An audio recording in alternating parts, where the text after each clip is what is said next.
சம்பா பிரியாணி அறிமுகப்படுத்திருக்கிறோம். ஒரு 24ஆம் தேதி யாழ்ப்பாணத்தில் இருக்கிறேன். இது நம்ம கடை, நம்ம ஊர் திருநெல்வேலி வருவது மனசுக்கு ரொம்ப இனிப்பான விஷயம். இதனால் இது நம்ம கடையை பார்வையிட்டு உங்களை எல்லாம் சந்தித்து விட்டு இங்கே இருக்க வாடிக்கையாளர் அன்புகளே அவங்களுடைய ஆலோசனைகளையும் கேட்டு அறிந்து செல்வதற்காக சில ஆலோசனைகளை கொடுத்து விட்டு கிச்சனையில் ஒர்க் பண்ண எங்களுடைய அன்பு தொழிலாளி கூட உரையாடி விட்டு என்ன புரியுது கேட்டு அறிந்து நிர்வாகத்தை இன்னும் எடுத்து செல்வதற்கு இன்னும் பல இலைகளை அவர் உருவாவதற்கான ஆலோசனையும் பல பகுதிகளில் எங்கெங்கே கொடுக்க முடியும், எவ்வளோ நீட்டாக தரமாக சுத்தமாக செய்ய முடியும்னு ரொம்ப அழகாக பசுமையோடு அமைச்சிருக்கிற கடை பார்க்கவே எனக்கு ரொம்ப அழகாக இருக்குது. எனக்கே சென்னையில் கொண்டு ஒரு கடலில் அன்பு தம்பி அந்த அளவுக்கு பிறரும் எல்லோரும் போட்டி போட்டுக்கொண்டு போய் திறக்கக்கூடிய கடைகளுக்கு அருமையாக பண்ணிட்டு இருக்கிறாங்க. அதில் வாழ்த்துக்களையும் இந்த காட்சிகளை கண்டு மகிழ்வதற்கும் ஆலோசனை கூறுவதற்கும் அடுத்த கட்டத்தை அவர் செல்வதற்கான முயற்சிக்கும் வித்திடுவதற்காக நான் திருநெல்வேலி வருகை கொடுத்திருக்கின்றேன்.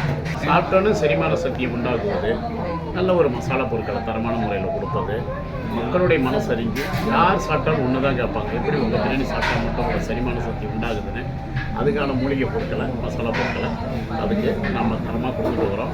யாரும் சாப்பாடு நல்லாடன்னு உலகத்தில் செய்கிறது கிடையாது.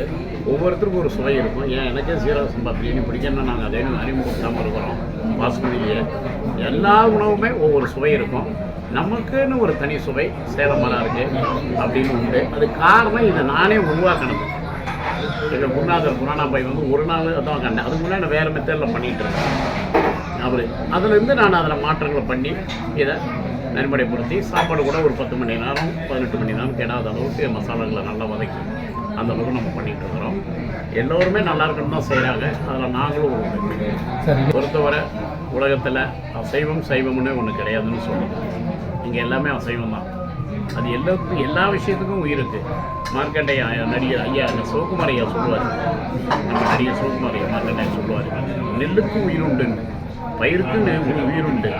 என்னைக்கு இருக்கிற மாத்திரை மருந்துகளை நீங்கள் எடுத்துக்கிட்டீங்களா அதில் எந்த அளவுக்கு மிருகங்களுடைய விஷயங்கள் இருக்குது, கொழுப்புகள் கலப்படங்கள் இருக்குது, இன்ஜெக்ஷனில் இருக்குது, இதெல்லாம் சகிச்சுட்டு தான் நம்ம போயாகணும். இப்போ நெய்யே கொழுப்புலேருந்து எடுக்கப்படுறது தான். இதில் தனியாக ஒரு கொழுப்புங்கிறது எப்படிங்கிறது எனக்கு புரியல. அதுவே ஒரு கொழுப்பு தான். நீங்கள் பாலை சாப்பிட்டா அதுலேயும் கொழுப்பு சத்து உண்டு. நெய் கொழுப்புலேருந்து, அதாவது தயிர் பாலை வெண்ணெய் ஊற்றி அந்த வெண்ணெயிலேருந்து அதை உருக்கி நெய் எடுக்கிறோம். அது என்ன, அது கொழுப்பு தானே. நெய்லேயே இருக்கிறதுக்கு கொழுப்பு அதுவும் மிருகத்துலேருந்து தானே வருது. நீங்கள் மாட்டோடைய கொழுப்பு தான் பிரித்து பார்க்காம நீங்கள் நெய்யே ஒரு கொழுப்பு சத்து கொண்டது தான். அதில் வேறு என்ன சத்து இருக்குது?